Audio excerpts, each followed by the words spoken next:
Hello. Hey. Thank you guys so much for joining us today. Or Oh, our pleasure. I know you guys also have another interview this evening. we do. Oh, you have all our secrets. You got our schedule now. Just for the day, just what your agent told me. I've never felt more unqualified to email somebody than when your agent reached out to me. I'm like, I know how to talk to musicians. I don't know how to talk to like actual business people, but I'm gonna do my best. That's how we feel half the time. I know. Yeah, exactly. We're like, It's like lawyers and agents who are we shouldn't be talking to these people. So what's it like from your point of view doing now, I think is your second awards campaign with your latest nomination? well, I mean, I guess it's been very the whole process has been so interesting for us, and I mean, this is actually our first. Is there another one that I'm missing, Tom? This is sort of our first time through the campaign season. I mean, we don't have the nomination yet, so don't jinx us. Not awards. It's not. Yeah, but it's funny. As a kid growing up, I was obsessed with awards. I was the kid who, at like 6 years old, would stay up. My parents would let me stay up one night a year to watch the Oscars, and so it's been really funny to see it from the other side and the sort of campaigning and all that kind of stuff that goes on. Yes, But constantly. I love. He knows everything about every awards show, and I'm so amazed. Like, I feel so culturally illiterate because he's always on top of all that. So I can. There's many times a year that I'm not allowed to call because it's the middle of an awards. yeah, it was sort of my obsession. But the funny thing, the irony, of course, is that it's the one season that there are no parties. The one time we get to be part of it, this is how we're doing it. Oh, I'm sure it's not going to be the only one time. Oh, well, you don't want to think about that. But it's the irony is not lost on me that you have to embrace what you have instead of dreaming about something, because you never know. You be careful what you wish for. Oh yeah. Yes. I sing, conduct, and then I also play drums. And so while every time I see someone's writing music for drums, I'm like, I wonder how much they actually play to be able to kind of write this, or how do they kind of give enough of the reins away while still being like, this is something that I wrote. This is my sound with that instrument or group of instruments. How do you guys go about that, both as yourselves, but also as like a duo, especially? Well, I can start specifically with that answer. And I am not a drummer, but when I was in school, I studied orchestration. So I've always loved orchestration. I always loved that kind of, and I still do that today. In fact, I was working on exactly. Wait, which one is that one? Who's the author? This is Samuel Adler. Yeah, this is my summer homework. I'm telling you, I have that same one. It's a different pressing, but and I have a whole CD set that goes along with it, which is so informative.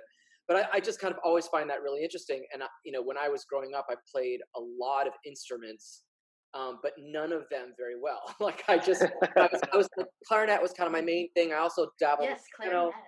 Clarinet, piano. But then rather than being that person that like just played clarinet all the way through, I switched to sax, and I played all alto, bari, and tenor, and I played soprano sax in the jazz band, and then I also played a little bit of percussion, like I played mallets in jazz band as well. And so I've kind of, always had an interest in that stuff. And then when I got to college, I picked up a little bit of guitar again. So when I say these things, and I never would want to hire, I would never hire myself to play any of these things.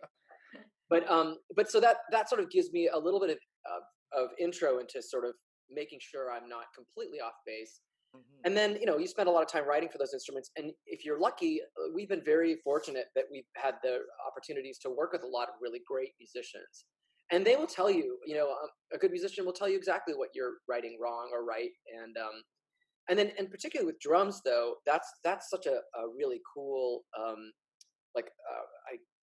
it's a specific kind of writing. A lot of times I don't like to get super specific in my drum parts because the drummer brings so much to it that I would never be able to do.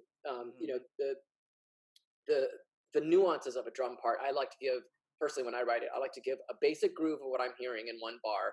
and then I just say repeat that, and then I'll add in where the hits are. I'm like, here's where the downbeats are, here's where the hits are going to be, and let the drummer bring it. You know, if you get in the room and they know what they're doing, they'll run with it, and they'll bring things you never thought you would have come up with. Or otherwise, if it's not working the way you want, you can just get more specific and tell, nah, I'm kind of feeling, you know, and any drummer will sort of be able to run with that. And I think, and interestingly, although what's been fun about the Maisel stuff is that, you know, we create pretty substantial demos just so that everybody on the staff can hear what it is. That's one of the things we offer is when we write a song, we'll demo the song. And in most of the songs this year, that we used on the season, the drummer listened to my demos, which is just, you know, my finger drumming pretty much and loops and stuff, tweaking, and was like, these are great. I get it. And he just kind of ran with it. Rich Pagano is his name, and he's just fantastic. He's an amazing drummer. So that's answer your specific question.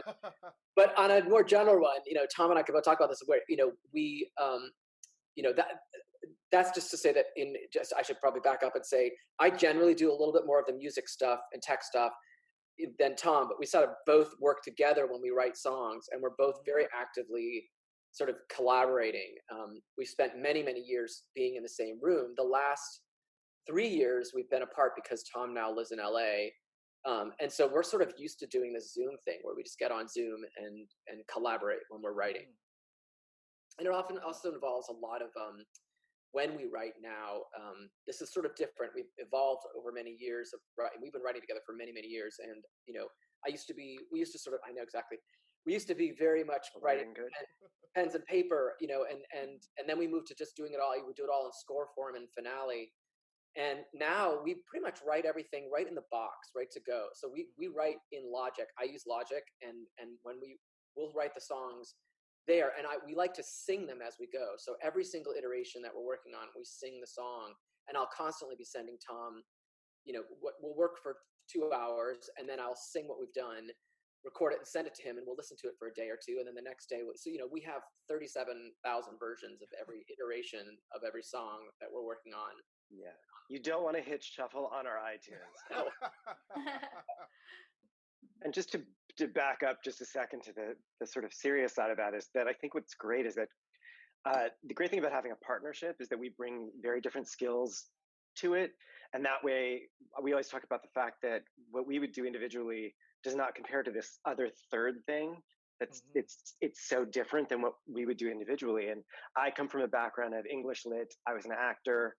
And so in the same way that Curtis comes with this amazing knowledge of tech and orchestration and music, I come from a theater world of being on stage. And so the combo is we like to talk things out. We like to hear it because we're both coming from this sort of sense of it has to be something that people can play. It has to be something that people can sing.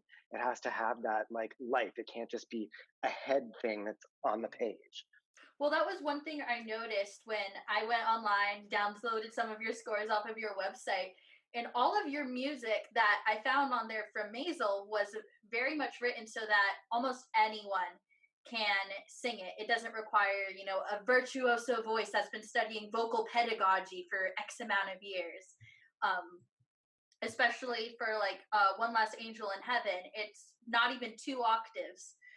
It's very accessible to people, but at the same time, it's not your 1, 4, 6, 5, 1 pop cadences all the time. You have some modal borrowing in there with minor 1 in a bottle of pop. I think I heard a minor 4 in there.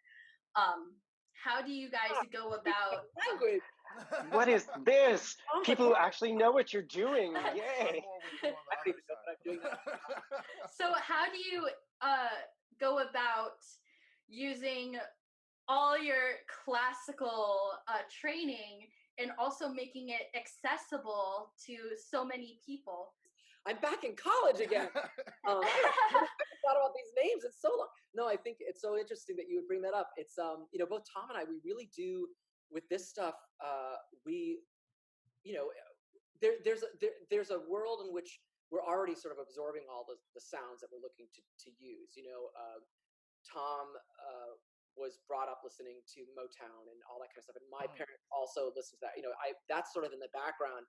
And then when we got this gig, we sort of quickly just kind of jumped back in that world a bit and spent a lot of time listening. And nowadays, a lot of times we have to write really fast, and people ask often, like, how do you get inspired? And it's like, well, it's not really, when you're doing this kind of stuff, it's not really about inspiration. I mean, I'm lucky that I have awesome Tom is so inspiring all the time. He always gives me something to think about or do or set but the truth is, you just have to use the skills you have at the time, because sometimes you just have to write. If that's what you do, that's what we do. We just have to write. So, and we're at a point where I wish I could give you like an amazing like academic answer to like how I think about the circle of fifths. And I used to, when I moved to New York, I used to put tone rows up on the wall, and I don't do that now. What I do. You want to hear a song from one of our first shows that was all in what is it, 12 tone? Oh gosh. Oh, it's great. Speaking of accessible, so no, but just to get to your point, I think what we do is, so in our case, we spent a lot of time listening to a lot of the music at that time. So we were listening to Sam Cooke and Johnny Mathis and the early Supremes, but all those things. There's a ton of those kind of groups that we were listening to and singers, and so that's just kind of in the air. You know what I mean? And that's just what we're thinking about. And when I'm going out for a run, I'm listening to that kind of music. So when it comes time to do it, there's I have my set of skills that I have, and I have my set of chords I like to go to, but I'm hearing those kind of sounds. So when I'm writing, that's the world I'm in, and I hope that sort of comes through. And I think the same with Tom. He's listening. We are listening to those songs, and that's kind of how it comes together. It's again, it's that combo. It's that there's inspiration in the air, but it's stuff that comes from you. So like Curtis can't help but we would never want to write a song that's just a parody or a pastiche of that period. We want it to still feel like it's written by a modern writer. And that's sort of like the trade-off there. Especially since you guys came in on like third season with an already kind of established sound of what was going on with the show. How do you then integrate yourselves and your signature into something that's already established? That is a huge challenge with this show because, and an exciting one, because Maisel from the beginning has used music beautifully. Like, it feels like a musical when you watch those first two seasons. Before they had any original music, they have these needle drops that are so smart and have been molded to fit scenes. What you don't realize is that they'd gone in and they took original recordings sometimes, and they would split them open, record new pieces to make them longer, but seamless. So you could have a Frank Sinatra recording that you just know by heart, and then you go back and listen, and you realize, oh, they've added a section to it so seamlessly. So stepping into that, we have to step up our game. We want to be true to the way they use music, which is it tells story. It's not just a needle drop. It actually gives insight into character, and it's moving the story forward. And also it's turning everything up to 11. The Maisel world is very researched, but it's just a little brighter. It's a little more colorful. I didn't realize till we got into season 3 how much, even though the show, like this season's the first season of the original music, they augment what you're actually hearing so much, and they really, really respect the music on that show. That's what's really, that's very enlightening. It's about that kind of creativity that show allows, is to sort of bring out your best and just give them stuff. They're not prescribing it. They really want you to lift up to them. That's awesome. So on your Popland podcast episode, you guys mentioned that on some of the songs you worked with an orchestrator and some songs you didn't. So with those collaborations, where do you decide to let go of what you've written and let someone else add the saxes and brass? And where do you say, I really need this to happen? As opposed to when, you get to orchestrate and conduct everything yourself like you got to do on other tracks. Yeah, I mean, I think both Tom and I, part of that was just the way that the way the season ran. I mean, when we were asked to do the show, we from the day we were asked to start submitting ideas to when we were filming the first 2 songs, it was barely a month. I think it was like 4.5 weeks. So it's so incredibly fast. And I'm used to, we're used to sort of we write a lot of theater, and you spend years and years and years and years working on one piece. And so all of a sudden we had to write 2 songs, which really we had to write more than that. We wrote at least 6 or 7 because we knew we had to write enough so that they'd have options of which ones to pick. So we had to write so quickly. And in that case, we just didn't know the team yet that well. We didn't know the process that well. So that was one of the reasons why we went in, and they had brought an amazing orchestrator, Bill Elliott, to come do the brass charts for One Less Angel. But once that was established, once we knew how the game worked, we could bring more to that. The next, especially because the next song that we did was "No One Has to Know," which is a lot more emotional kind of song with a more orchestrational feel that I already had in mind. And so that was great. Tom and I could actually work on that track together and put that whole orchestration together ourselves.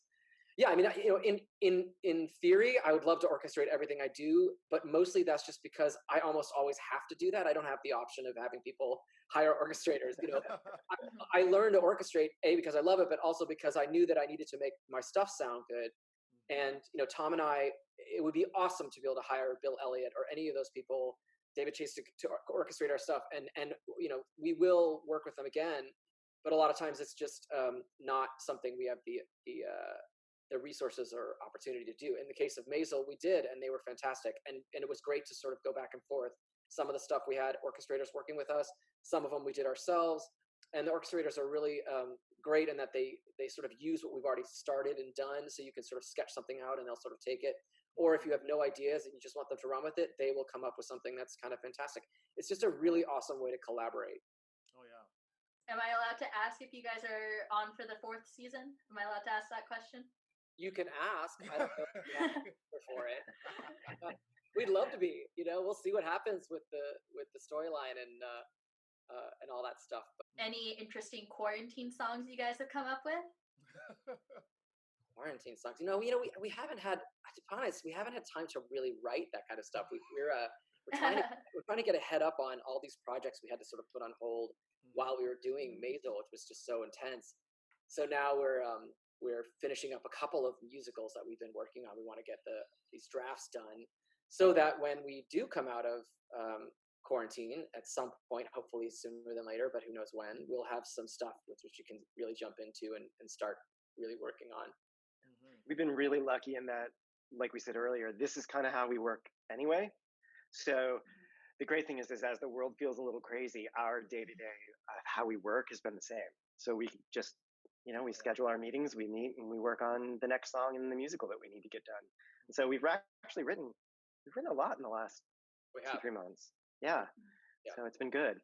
Because honestly, we are not the fastest writers usually. When we did Maisel, it was epically fast, but we're sort of used to, as Tom said, really, digging in and getting really deep and getting our hands dirty when we're writing.